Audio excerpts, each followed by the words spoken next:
वाराणसी के प्राचीन मोहल्ले में गंगा नदी के किनारे स्थित एक छोटे से घर में सुनैना अपने दो छोटे बच्चों अंगद और अनन्या के साथ रहती थी। उनके पति राजेश का एक दुर्घटना में निधन हो चुका था और अब परिवार की सारी जिम्मेदारियां सुनैना के कंधों पर थीं।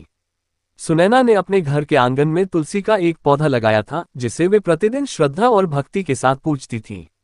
तुलसी पूजन उनके लिए न केवल धार्मिक अनुष्ठान था, बल्कि एक मानसिक संबल भी था जो उन्हें जीवन की कठिनाइयों से लड़ने की शक्ति प्रदान करता था।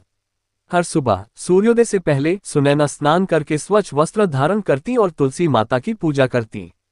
वे दीपक जलाती, जल चढ़ाती और मंत्रों का उच्चारण करती। उनकी ये दिनचर्या उनके बच्चों के लिए भी एक उदाहरण थी, जो अपनी मां की भक्ति और समर्पण से प्रेरित होते थे। राजेश के निधन के बाद परिवार की आर्थिक स्थिति कमजोर हो गई थी। सुनैना ने सिलाई कढ़ाई का काम शुरू किया ताकि घर का खर्च चला सके। वे दिन रात मेहनत करती, लेकिन कभी हार नहीं मानती।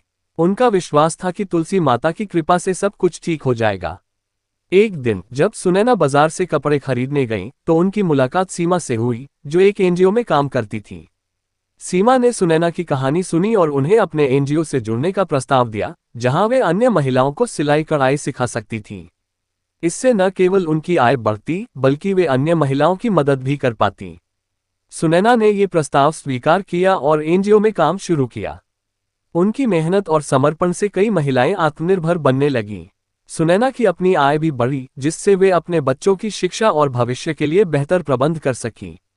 तुलसी माता की आशीर्वाद से सुनैना ने अपने जीवन की कठिनाइयों का सामना किया और अपने बच्चों के लिए एक उज्जवल भविष्य सुनिश्चित किया।